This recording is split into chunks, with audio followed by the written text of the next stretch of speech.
अस्सलाम वालेकुम, खुशामदीद। प्रोग्राम है स्पोर्ट्स 21 और मैं हूं आपका मेज़बान मोहम्मद यासिर। प्रोग्राम में बात होती है खेलों के हवाले से और आज बात होगी पाकिस्तान की जो इस वक्त सीरीज़ जारी है, ख़ास तौर पे जो T20 सीरीज़ है अगेंस्ट साउथ अफ्रीका, जिसका आगाज़ हो चुका है और पहली इनिंग्स भी मुकम्मल हो चुकी है। साउथ अफ्रीका ने पहले बैटिंग की और बैटिंग करके एक अच्छा टोटल बोर्ड के ऊपर सेट किया है।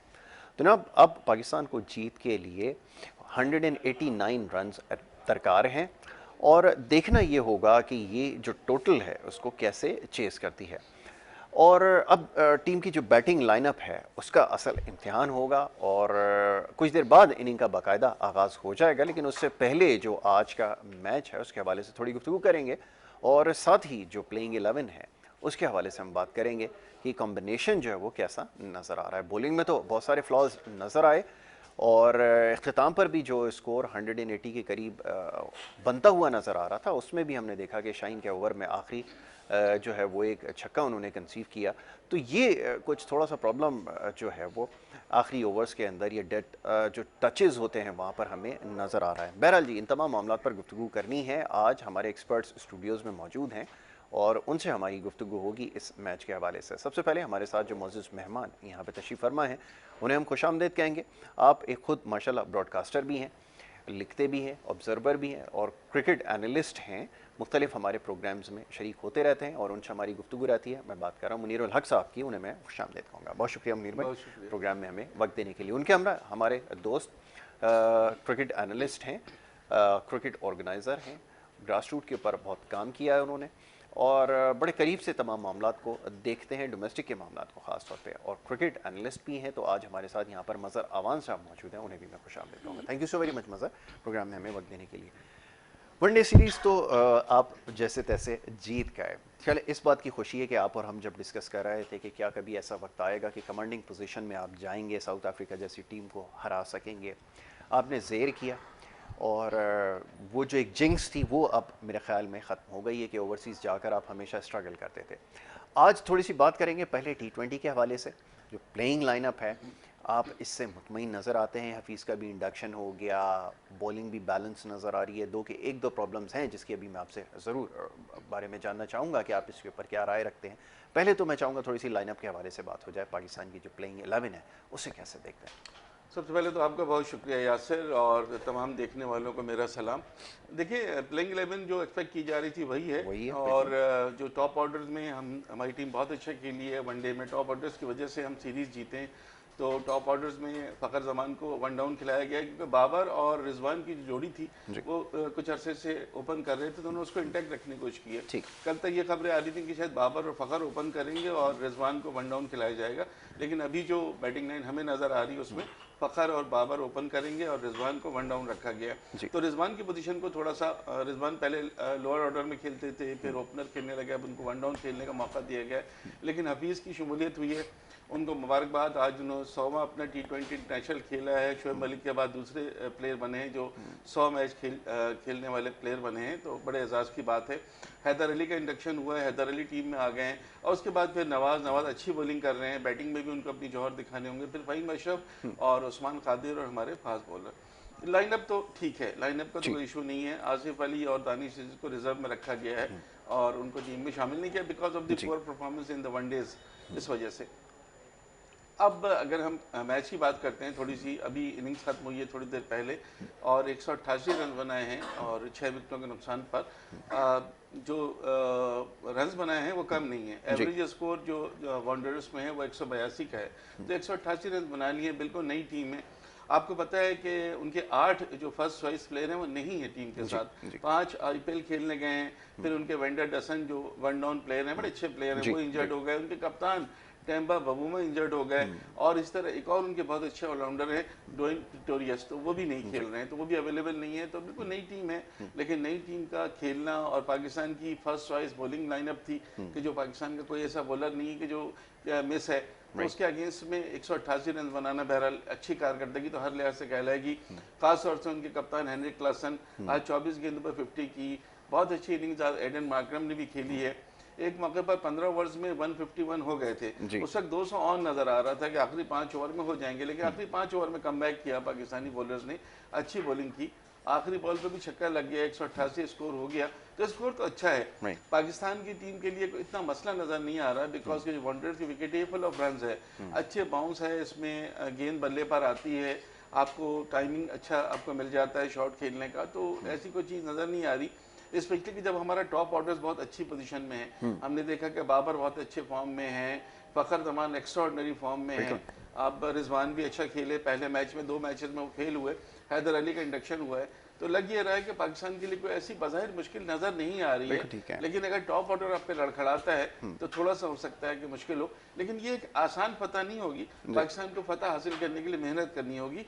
बज़ाहिर तो ये लग रहा है कि पाकिस्तान को ये टारगेट कर लेना चाहिए, कहीं पर क्रिकेट में यू नेवर नो कि क्या होता है, लेकिन बहरहाल चीज़ें अच्छी हैं। पाकिस्तान के आज 2-3 बॉलर्स अच्छी परफॉर्मेंस नहीं दे सके, और हारिस रऊफ खास तौर से शुरू के 2 ओवर्स में उनके 32 रन पड़ गए थे, उसके बाद एक और उन्होंने ओवर कराया, 37 रन दिए अपनी 3 ओवर में, 1 विकेट ली। शाहीन शाह अफरीदी भी पिटाई उनकी ज़्यादा हो रही है, हमने लास्ट 2 वनडे में भी देखे थे कि वो थोड़ी उनकी पिटाई हुई थी, आज भी उन्होंने अच्छे खासे रन दिए हैं अपने 4 ओवर में, तो ये ज़रा देखना होगा कि उनको मुस्तकिल खिलाया जा रहा है, कहीं ऐसा तो नहीं, ये क्या वजह है कि उनको थोड़े रेस्ट देने की ज़रूरत है, क्योंकि आपके पास देखिए हसनैन भी हैं, आपके पास अरशद इकबाल भी हैं, आपके पास मोहम्मद वसीम जूनियर भी हैं, ये भी अच्छे प्लेयर हैं, नए हैं, सीजन अच्छे खेल के आए हैं, तो इनको भी मौका दिया जा सकता है, हसनैन को भी मौका दिया जा सकता है, तो लेट्स सी हारिस रऊफ और जो उनकी बॉलिंग है इसको देखना होगा मैनेजमेंट को कि क्या इनके साथ मजीद और कितने चांसेस जो वो दिए जाते हैं, ये इनको होगा। ठीक है, हमारे नंबर 1 बॉलर हैं शाहीन अफरीदी, कोई इशू नहीं है उसमें,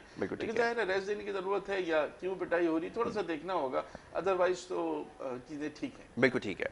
अच्छा जी, बॉलिंग से मुतमईन नजर आते हैं, क्योंकि अभी जैसे बात हो रही थी एक सपोर्ट बॉलर होना चाहिए, एक एंड से अगर एक बॉलर अच्छी गेंद करता है तो दूसरे एंड से उसको एक सपोर्ट चाहिए होती है कि जो दूसरा एंड संभाले, अगर दूसरे एंड से रन अगर कंसीव कर रहा होगा बॉलर तो फिर बड़ा मुश्किल हो जाता है फिर यहाँ से कंटेन करना।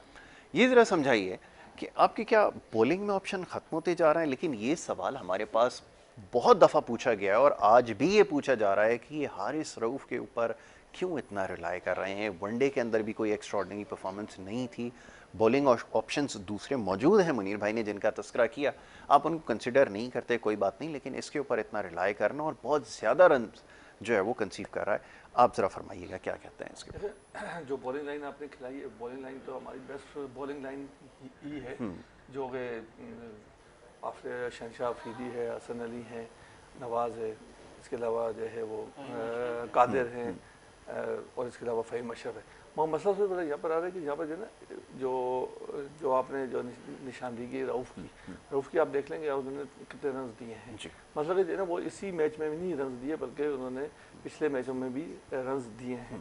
तो मैं समझता हूँ कि इसकी जगह पे आपके जगह जो बन रही थी मोहम्मद हसनैन की बन रही थी, बस हसनैन ने वनडे भी बहुत अच्छी बॉलिंग की और अभी उसको यहाँ पर खिलाना चाहिए था, मगर मैनेजमेंट ने क्या समझ रहे हैं कि ये पिच में जो है कोई ऐसी चीज़ उनको शायद नज़र आ गई होगी कि जो शायद रऊफ़ के लिए जो है साजगार हो, मगर वो चीज़ समझ में नहीं आई। मगर ये जो पिच है ये टोटली जो है वो बिल्कुल फ्लैट पिच है, जो नज़र आई है कि एक नई टीम है आपके पास साउथ अफ्रीका की और 7-8 नए प्लेयर खेल रहे हैं, तो पिच बिल्कुल सीधी है, आपको जो है ना लाइन और लेंथ पे बॉल करनी चाहिए थी, तो लाइन और लेंथ में हमने देखा कि लाइन और लेंथ पे बॉल नहीं की, तो जब लाइन और लेंथ पे बॉल नहीं करेंगे तो बैट्समैन जो है अपने आप को खुला खेलता है, तो उसको जो है ना ये डर नहीं होता कि विकेट पे बॉल आ रही है कि अगर बॉल मिस हो गई तो मैं जो है ना विकेट पे जो है ना मेरी बॉल हो जाएगी, तो उसने जो जिस तरीके से उसने हाथ खोलने होते हैं वो खोलता है। तो हमारे यहाँ पर ये जो है लाइन और लेंथ का मसला तो हमेशा से रहा है। हमारे यहाँ जो है ना एक चीज़ देखी मेरी ये देखिए कि हमारी टीम में जो है वो एक होता है कि आपने एक मैच अच्छा खेले तो आपने पिछले 3 मैच अच्छे खेले हैं तो आपको चौथा मैच 5वां मैच ये जो है ना आपकी होनी चाहिए, मगर यहाँ पर जो है ना हमारे पास जो है ना ये हमने अक्सर देखा कि एक मैच हमने बहुत ही एक्स्ट्राऑर्डिनरी खेल दिया और दूसरा मैच हमने उससे भी बिल्कुल जो है ना गंदा खेला है, तो हमारे यहाँ एक जैसा होना चाहिए वो चीज़ जो है ना नहीं है। अभी जैसे है कि आप ये देखें कि जो है ना जो हमारी टीम तो आज जो आप लेके गए वो आपकी मेरे ख्याल में इस वक्त सबसे अच्छी टीम वही है। इसके बाद आपके पास कोई और टीम के पीछे और कोई ऐसा बेंच में कोई जो बेंच है वो आपका कमजोर है, जी जी, आपका मजबूत बेंच नहीं है, ठीक, आप ये बोलें कि जो है ना अगर ये लड़का कोई फेल हो जाता है तो हम इस लड़के को लेंगे। बिल्कुल ठीक है। आपके पास आसिफ है और जो है आपके पास जो है दूसरा लड़का जो है नया लड़का है, वो उसकी परफॉर्मेंस नहीं है, दानिश अजीज। दानिश अजीज, दोनों की परफॉर्मेंस नहीं है। आपका बेंच, जबकि आपको जो है ना बेंच भी मजबूत होना चाहिए कि अगर खुदा ना खास्ता कोई ऐसा प्रॉब्लम आता है हमारे यहाँ जो है कोई अनफिट हो जाता है, तो अनफिट होने के बाद जो है आपके पास जो दूसरा बैकअप इतना मजबूत होना चाहिए कि कर लें, उसकी जगह ले सके। बिल्कुल ठीक है। तो ये सिलसिले जो है ना बहरहाल ये हमारी जो है ना ये हम जो है ना आगे जो है ना वर्ल्ड कप खेलने जाएंगे, सारी बातें वहाँ पर जो है ना मैं टीम जो टीमें जो देखना देखें साउथ अफ्रीका की जो टीम है, मैं ये समझना नहीं हो कि टीम जो है ना आपकी उसकी पूरी टीम है, कभी भी इतनी कमजोर टीम जो है हमने साउथ अफ्रीका की नहीं देखी, हमने देखी। अच्छी बात। अच्छा, अब आप देखेंगे जो है ना आपने देखना ये है कि अब आपने खेलना है, इंडिया से भी खेलना है, ऑस्ट्रेलिया से खेलना है, इंग्लैंड की टीम से खेलना है, आपने न्यूजीलैंड से खेलना है, तो वो टीमें ये टीमें इतनी ईजी टीमें नहीं है।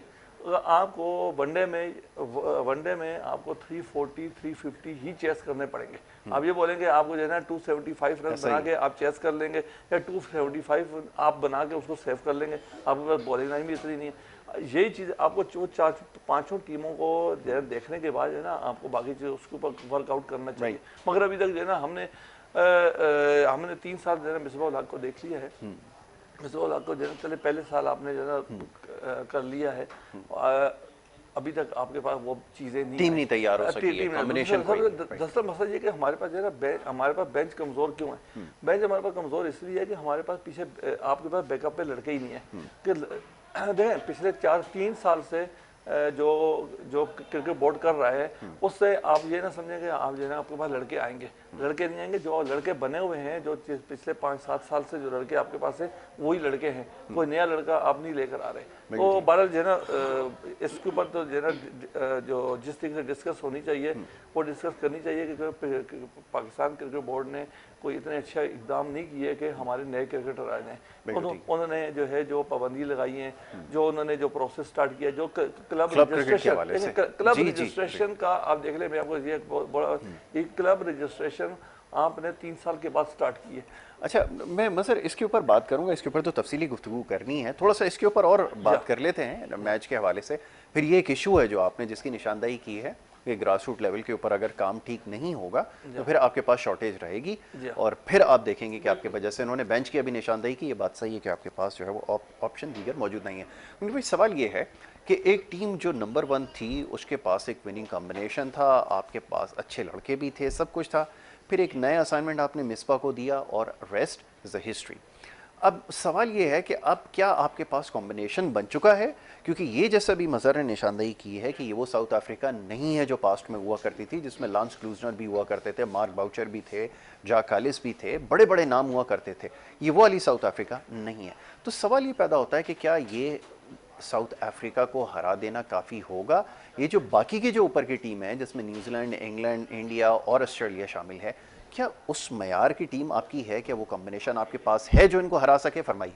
नहीं, बिल्कुल नहीं है। देखा 4 जो टीमें हैं ना, इंडिया, इंग्लैंड, ऑस्ट्रेलिया और न्यूजीलैंड, ये तो अभी आपसे बहुत आगे हैं। तो हमारा जो मुकाबला था बेसिकली 5वीं पोजीशन के लिए था। अगर देखा जाए साउथ अफ्रीका की टीम भी स्ट्रगलिंग स्टेज पे है, हमारी टीम भी बाहर मुल्कों में आप देख लें, इंग्लैंड, ऑस्ट्रेलिया, न्यूजीलैंड हर जगह हम हार गए थे। तो उसके बाद गैर मुल्क की सरजमीन पर तो 5वें नंबर की पोजीशन के हिसाब से हमने बात की थी, और जो 2 उनकी फुल स्ट्रेंथ टीम थी उसमें 2 मैच में 1 मैच हम जीते, आखिरी गेंद पर 1 मैच हम हार गए थे।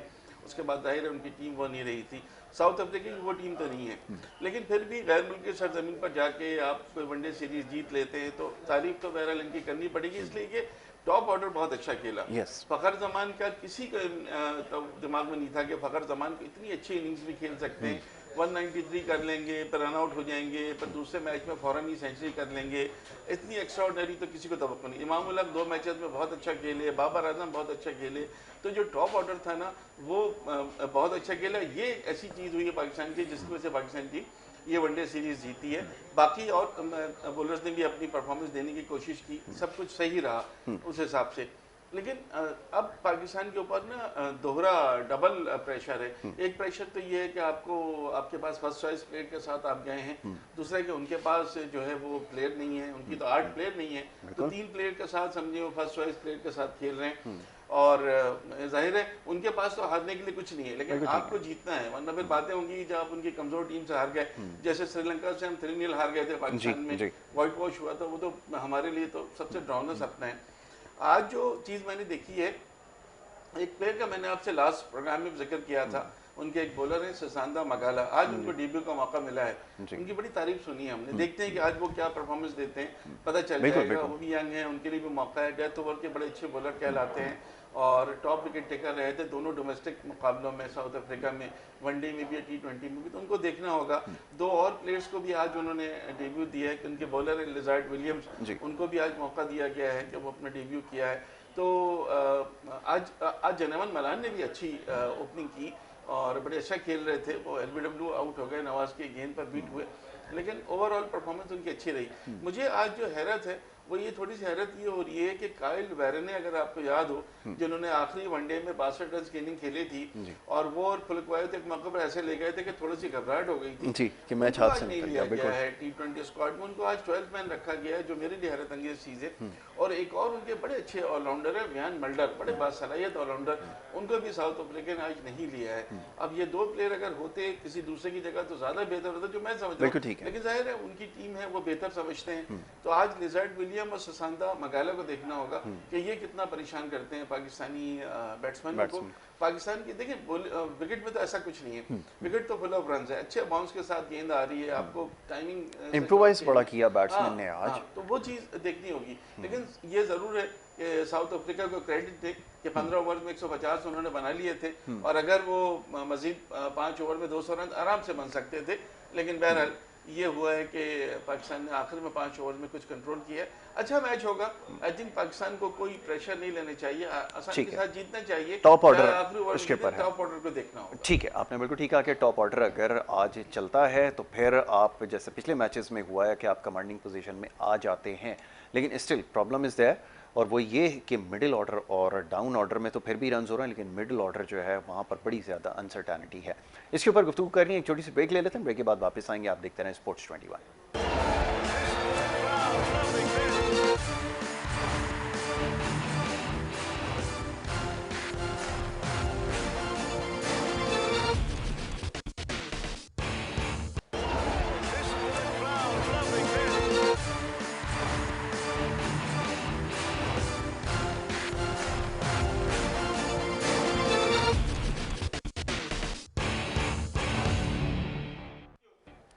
Welcome back. एक दफ़ा फिर आपको खुश आमदीद कहेंगे। ब्रेक पे जाने से पहले गुफ्तगू जारी थी और बात हो रही थी पाकिस्तान और साउथ अफ्रीका के मैच के हवाले से, T20 जो इस वक्त जारी है।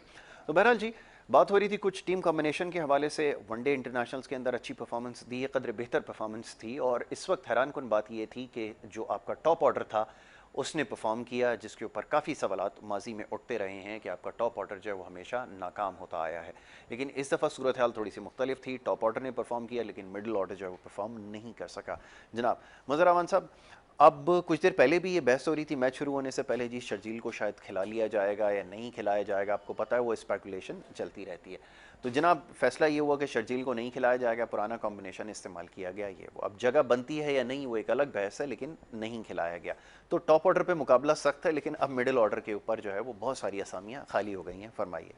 है मिडिल ऑर्डर में तो जो मिडिल ऑर्डर इस वक्त खेल रहा है, जाहिर बात है हफीज़ अभी इंडक्ट हुए हैं इसमें, तो हफीज़ तो T20 में बेहतरीन खेल रहा है, तो इस वजह से उसको जो है ना उसके साथ तो आप कुछ नहीं कर सकते। आपके पास मुझे जी यासिर भाई ये बता दें, अभी आप कह रहे हैं कि मिडिल ऑर्डर में जगह बनती है, तो मिडिल ऑर्डर में डालेंगे किसको? सवाल ये पैदा होता है। इस वक्त मैंने आपको बोला ना, जब आपकी बेंच मजबूत होगी तो फिर उसमें से आपके पास चूज करने exactly, में आपकी नजर में होगा कि अभी ये लड़के की जगह मैंने ये डालना है, आपके पास पीछे है ही नहीं, आपके पास बेस्ट जो है जो आपने डाल दिए हैं, तो अब उसके बाद तो कुछ नहीं है ऐसे ही। तो इस वजह से जो है ना, अब तो इस बात पे हम डिस्कस ही कर ही सकते हैं कि हम तो बाहर से तो बुला के तो किसी लड़के को डाल नहीं सकते। जो आपका बेंच होगा, बेंच में से हम किसी को चूज कर लेंगे। अब आपके बेंच पे जो है 3 लड़के बैठे हुए हैं, शर्जील बैठा हुआ है, दानिश अजीज बैठा हुआ है और आसिफ बैठा हुआ है। शर्जील को आप किसकी जगह खिलाएंगे? आप वो ओपनर जो आपका जो ऑर्डर है, टॉप ऑर्डर है, उसमें तो आपकी जगह बनती ही नहीं है। 4 आपके पास, बल्कि 5 बैट्समैन आपके पास ऐसे आ रहे हैं, 2 ओपनर आ गए, उसके बाद आपके पास बाबर आ गया, और उसके बाद जो है अपना ये आ गया, क्या नाम फ़हीम है अशरफ आ जाता है, बहुत सारे इसका, ऑप्शन हफीज़ आ गया, हफीज़ आ हफीज़, गया, और बिल्कुल ठीक उसके बाद आपके ऑलराउंडर स्टार्ट हो जाते हैं। आपके पास जो है ऑलराउंडर है, फ़हीम अशरफ को आप क्या कर सकते हैं, वो बॉलिंग भी आपको करके दे रहा है, बैटिंग भी करके दे रहा है। इसके बाद नवाज है, नवाज इस वक्त बेहतरीन बॉलिंग कर रहा है। तो इस वजह से जो है ना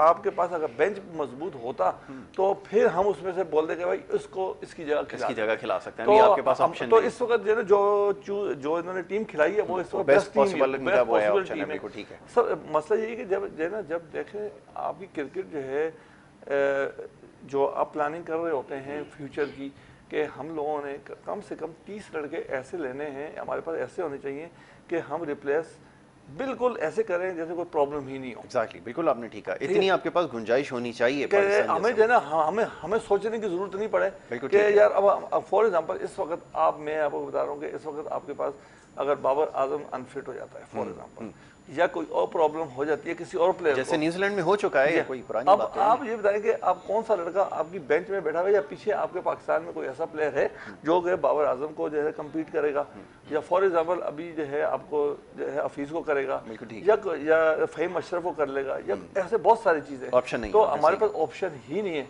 हमने क्या किया कि हमने जो है ना जो सिलेक्टर हैं, सिलेक्टरों के लिए भी काम बहुत इजी किया, और आगे जो कोचेज हैं उनके लिए भी इजी कर दिया। क्यों? सिलेक्टरों के पास अगर बहुत सारे लड़के हों, अगर 100-200 लड़के आपके पूरे पाकिस्तान में से लिए हों, आपके पास 100-200 लड़के हों, और उसमें से आपको सिलेक्ट करने में परेशानी आएगी, मोहम्मद वसीम को परेशानी हो जाएगी कि मैं किस लड़के को लूँ। अच्छा, उसके बाद उसने जो सिलेक्ट किया होगा वो आपने जो है 20 लड़के या 18 लड़के या 15 लड़के आपने कोचेस को दिए, कोचेस को मुश्किल होगी कि मैं किस लड़के को खिलाऊं और किस लड़के को न खिलाऊं। ठीक है, तो इस वक्त मोहम्मद वसीम के लिए भी ईजी है और मिसबाह उल हक के लिए भी ईजी है। तो वो यही एक्सक्यूज कर सकते हैं और यही वाली बातें कर सकते हैं कि जो हमारे पास बेस्ट अवेलेबल जो लड़का है वो हमने खिला दिया। अब इसमें से बता दें हम किसको खिलाएं किसको नहीं खिलाएं। बिल्कुल ठीक है। मीर भाई, बात समझ में आती है। अभी मज़हर ने एक बात की तो दिमाग मेरा उस तरफ गया कि पाकिस्तान में हर आम ओहदे के ऊपर बाहर से लोग लाकर लगाए जाते हैं। आपने चीफ एग्जीक्यूटिव बाहर से बुला लिया, कोच भी आपके बाहर से आते रहा, बस अब यही कमी रह गई है मेरे ख्याल में कि आप मिडल ऑर्डर में कोई स्लॉट पूरी करनी है, आप इंग्लैंड से कोई किराए पर बंदा ले आए जो चले। ये तो एक ऐसी बात हुई, लेकिन अब सवाल ये पैदा होता है कि अब ये एक बहस चल रही है। अब जैसे उन्होंने कहा कि अब आपको ये भी देखना पड़ेगा कि जो टॉप ऑर्डर पे खेल रहा है, मिसाल के तौर पे अगर शर्जील को इन करें तो उसकी कहाँ जगह बनती है। सोशल मीडिया पे आज एक बहस चल निकली दोबारा से कि शर्जील को शामिल करें, अच्छी फॉर्म में आप उसको यूटिलाइज़ करें, और बात किसी हद तक समझ आती है कि अगर अच्छी फॉर्म में है और बैटिंग में आपकी गुंजाइश भी है तो अब क्यों नहीं उसको इस्तेमाल कर सकते। फरमाइए। बात यह कि फ़खर जमान ने इतना अच्छा खेल दिया है ना हारिस के, आप उसको भी आपकी टीम में शामिल करना था। अब एक कॉम्बिनेशन इन्होंने बनाया रिजवान और बाबर का कि ये ओपनर हैं, काफ़ी मैचेस इन्होंने साथ खेले हैं, तो हो सकता है कि इनके जहन में ये हो कि T20 वर्ल्ड कप तक हमें एज एन ओपनर इन्हीं को साथ जाना है, और अगर ज़रूरत पड़ेगी तो शर्जील को लिया जाएगा। लेकिन फ़खर ने इतनी अच्छी परफॉर्मेंस दे दी कि फ़खर को अब फ़खर वन डाउन पोजीशन पर कैसा खेलते हैं ये भी देखना होगा, बिकॉज के वो तो आते हैं और अपना एज एन ओपनर ही हमने उनको देखा है। लोअर ऑर्डर में या टॉप ऑर्डर में वन डाउन की पोजीशन पे तो हमने उनको बैटिंग करते हुए नहीं देखा, शायद कहीं की हो, लेकिन एज एन ओपनर आते हैं। शर्जील का भी यही है कि उनको आना है, और शर्जील और फ़खर से आप जो शुरू के 6 ओवर्स के पावर प्ले हैं उसका भरपूर फ़ायदा उठा सकते हैं। दोनों जानाना मिजाज के प्लेयर हैं।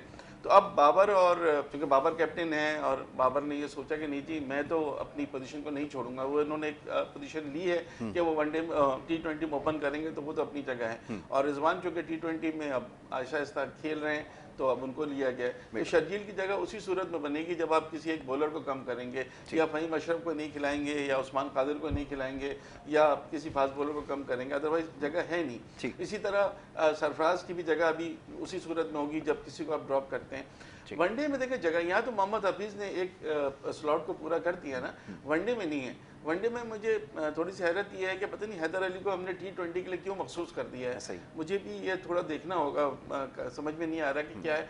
शुरू में जब बातें चल रही थी हैदर अली के शायद तीसरे वनडे में आने का चांस था, लेकिन उनको नहीं लिया गया, और मुझे नहीं पता ये क्या वजह थी इसके पीछे। हैदर अली को मेरा ख्याल है वनडे में भी इनको अभी तो चूँकि T20 ज़्यादा है, आगे सारा T20 है, फिर वर्ल्ड कप है, तो शायद इतनी चीज़ें ये नहीं उठेंगी, लेकिन हैदर अली को वनडे स्क्वाड में शामिल करना चाहिए ताकि प्रॉपर आपको एक प्लेयर मिल जाए। और पावर हिटिंग का जो मामला है वो भी काफ़ी हद तक हैदर अली से हल हो सकता है, क्योंकि हैदर अली भी ज़ाहिर जाने अंदाज से खेलते हैं, और रिजवान अगर आते हैं या तो उनको भी ज़ाहिर है प्रॉपर जगह मिलेगी।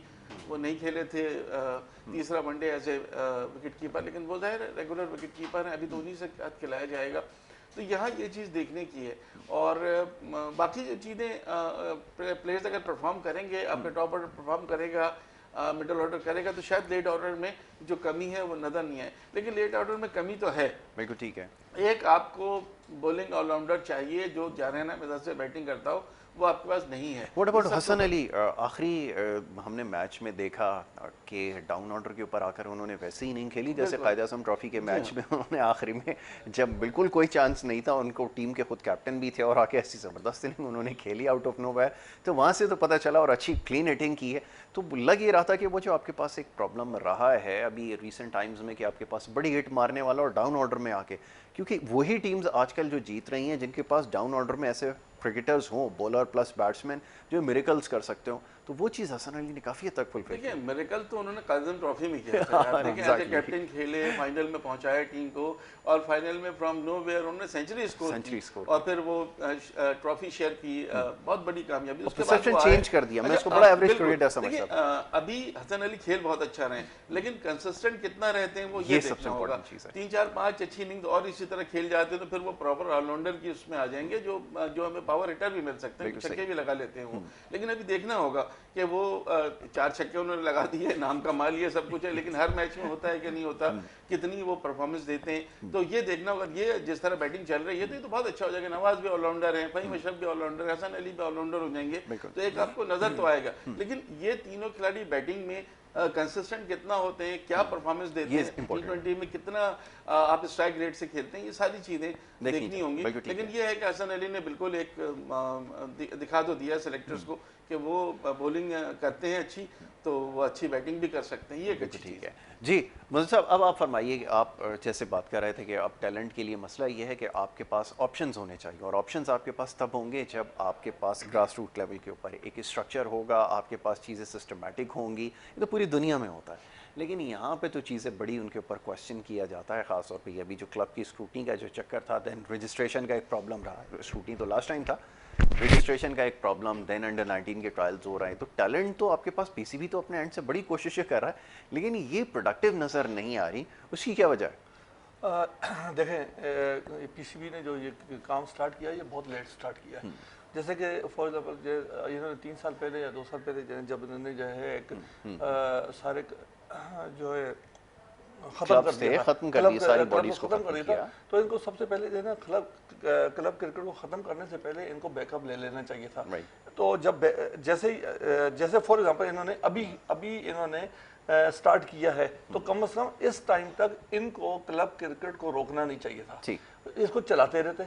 जैसे कि लास्ट मंथ इन्होंने कहा कि ठीक है जी रजिस्ट्रेशन स्टार्ट कर दे, तो ये 10 दिन पहले जो है इसको जो है स्टॉप करते हैं और बोलते हैं जी ये ले जी नया सिस्टम हो गया। कम से कम हमारी क्रिकेट का बेड़ा गर्क नहीं होता। अच्छा, जो इन्होंने सिस्टम जो लगाया है हमें तो बिल्कुल हैरान परेशान कर दिया है कि देखें पूरे पाकिस्तान में जितने भी इन्होंने लोग लगाए हैं एडोक में, हम एडोक ही है बिल्कुल ठीक है, कोई उसके अंदर कितने प्रोफेशनल लोग हैं। हम लोग तो जो लोग सिंध में आए, हम तो हम डिस्कस कर चुके हैं, हम जो है उनको तो जो है आफ्ताब बलोच साहब के अलावा हम किसी को जानते नहीं। हम अभी तक जो लोग क्रिकेट से रिलेटेड लोग हैं अभी तक उनसे उन्होंने कोई कांटेक्ट किया ही नहीं है। अच्छा, दूसरी सबसे बड़ी बात ये कि जो क्लब क्रिकेट के अंदर आप जो है आसानियां पैदा करें। क्लब क्रिकेट का जो भी प्रेसिडेंट है या जो भी क्रिकेट खिला रहा है, वो अपने बच्चों का पेड़ काट के जो है वो क्रिकेटर्स को देता है, टीम को देता है। आप जब इतनी दुश्वारियां पैदा कर देंगे, देखें इतना पेपर वर्क आपने दे दिया है, जो अभी रजिस्ट्रेशन कराई है इतना पेपर वर्क कर लिया कि एक प्रेसिडेंट जो है एक वही प्रेसिडेंट जो है ये काम कर सकता है जो बहुत ज्यादा पढ़ा लिखा होगा, और पढ़ा लिखा होने के साथ साथ वो इंटरनेट को भी जानता हो, इंटरनेट के अलावा वो सारी चीजों कंप्यूटर को जानता हो। क्या वो क्रिकेट खिलाएगा या वो इंटरनेट और कंप्यूटर पहले सीखेगा? सब मसला ये कि जो है इन्होंने क्रिकेट को जो है बहुत ही ज़्यादा कॉम्प्लिकेटेड कर दिया गया, जबकि इनको चाहिए कि क्लब क्रिकेट को जितना ईजी करेंगे, बिल्कुल ऐसा ही करेंगे और जितना ईजी करेंगे उतने अच्छे प्लेयर आएंगे। ऐसा अब आपने क्या किया कि जी आप मुझे तो एक बड़ी ही हैरान कौन परेशान कौन जो है ना बात नजर आई है, एक पीसीबी की वेबसाइट पे मैंने कल उठाया तो उन्होंने बोला जी 3100 कुछ है क्लब जो है रजिस्टर्ड हुए हैं और उन्होंने लिंक बंद कर दिया गया। जी जी मैं आपको एक बात बता दूं कि मैंने एक दिन पहले मैंने खुद रजिस्टर्ड करवाया है, उस वक्त उसका जो है नंबर जो था वो 45,4,519 है। 4,519। आप देख लें कि जो है उनके पास कैलकुलेशन जो है ना देखें वो क्या वो पीसीबी की वेबसाइट पे वो दे रहे हैं कि हमारे पास ये और हमारे पास ये। बिल्कुल ठीक है। अब समझ में नहीं आता कि ये जो है ना वहाँ पर बैठे हुए क्या क्या कर रहे हैं। देखें जब क्लब क्रिकेट को आप इजी करेंगे तो हमारे जो है देखें हम कराची में रहते हैं, कराची में हमारे पास नेट भी इंटरनेट इजी है, हमारे पास कंप्यूटर इजी है, हमारे पास बड़े बड़े मोबाइल हैं, हमारे बच्चे जो है वो चीज़ें जो जानते हैं, हम लोग जानते हैं, हम अगर नहीं कर सकते हमारे बच्चे कर सकते। इंटीरियर सिंध में चले जाएं, इंटीरियर सिंध में क्या लोग इतने पढ़े लिखे हैं, पहले या तो ये सिस्टम लाने से पहले आप जो है ना हमको तालीम याफ्ता कर दें। बिल्कुल ठीक ठीक, हम तो इतने तालीम याफ्ता लोग हैं नहीं, तो जो है ना आप ये चीज़ें डाल के हमारे लिए और कॉम्प्लिकेटेड कर दिया। इस तरीके से जो क्रिकेट जो है वो कम से कम होती जा रही है। देखें क्रिकेट को आपको टूर्नामेंट करवाने चाहिए, आपने जो है क्या आप समझते हैं कि 2 टूर्नामेंट एक साल में एक टूर्नामेंट करवा के जो है क्या पाकिस्तान क्रिकेट बोर्ड क्लब से कितने जो है वो लेकर सकते हैं? उससे ज़्यादा तो हम देखें हम पहले कराची से रिलेटेड थे, जहाँ कराची में जो है टूर्नामेंट जो है वो करवाते थे अपना हमारे इजाज़ अहमद फारूकी साहब, तो उन्होंने कराची में टूर्नामेंट ला तादाद कराए। अभी उन्होंने ये किया जी कराची नहीं है बल्कि आपका पूरा सिंध है। तो हम जो है अब हमने क्या किया कि जो है इजाज़ अहमद फारूकी साहब ने क्या किया कि उन्होंने सिंध तक का अपना जो है ना पूरा फैला दिया और पूरे टूर्नामेंट का सिंध के अंदर सिंध में भी लोग काफ़ी सारे लोग जो है टूर्नामेंट करवा रहे हैं और वहाँ से भी देखें लड़के निकल रहे हैं। मगर ये मसला ये कि जो है ना जो काम ये जो इतनी सारी रिस्ट्रिक्शन लगा रहे हैं, ठीक है आप बेशक रिस्ट्रिक्शन लगाएं मगर क्लब्स को फिर आपको कुछ ना कुछ दे। बिल्कुल ठीक है, आपको ईज़ लाने की ज़रूरत है ताकि मामला जो वो ठीक हो सके। वन लास्ट वर्ड मुनीर भाई, अब सीरीज़ क्योंकि जारी है और आखिरी बिल्कुल ठीक है क्वेश्चन मैं आपसे ये करूँगा कि अब आगे की तरफ आपको देखना होगा। सवाल फिर वही है कि लोग जो क्रिकेट के जो फैंस हैं वो ये जानना चाहते हैं क्या आपके पास कोई कॉम्बिनेशन बन चुका है जिसके बारे में हम बात कर रहे थे। और जैसे मज़हर ने स्टार्ट में कहा था कि जनाब के आपको 3 साल हो चुके हैं कमोबेश, तो क्या आप कोई टीम बनाने में कामयाब हुए हैं, इसके बारे में चाहूँगा। देखिए अभी जो 4 T20 यहाँ हैं, उसके बाद 3 अभी जिम्बाब्वे में इनको खेलने हैं, तो ये 7 मैचेस के बाद कुछ आइडिया हो जाएगा। लेकिन ये है कि बाबर ने तो ये तय किया है कि वो ओपन आएंगे, तो उनकी तो जगह है और रिजवान भी ऐसा लगता है कि ये एक पोजीशन पे हैं। शर्जील को अगर आना है तो जाहिर है किसी एक को फ्लॉप हो या कोई इंजरी हो खुदा न करे तो ही उनकी जगह बनती है, या फ़खर को अगर आना है। लेकिन ये चीज़ अच्छी है कि आपके पास ओपनर में अब 4 प्लेयर हो गए हैं जो ओपन कर सकते हैं, तो ये कम से कम ऑप्शन आपके पास आ गए। ठीक है मुनीरुल हक साहब, thank you so very much, बहुत बहुत शुक्रिया। मज़हर अवान साहब, thank you so very much, बहुत शुक्रिया आपका कि आप दोनों ने वक्त दिया हमारे साथ इस गुफ्तगू में शामिल रहे। जनाब मैच जारी है, सीरीज़ जारी है, इंशाल्लाह आने वाले वक्त में जब प्रोग्राम करेंगे तो ज़रूर आज के मैच के हवाले से भी बात करेंगे और आने वाले जो इवेंट्स हैं खासतौर पर जो बड़े इवेंट्स हैं उसके हवाले से भी बात करेंगे। प्रोग्राम देखने का शुक्रिया। मोहम्मद यासिर को और हमारी टीम को दीजिए इजाज़त, अल्लाह के बाद।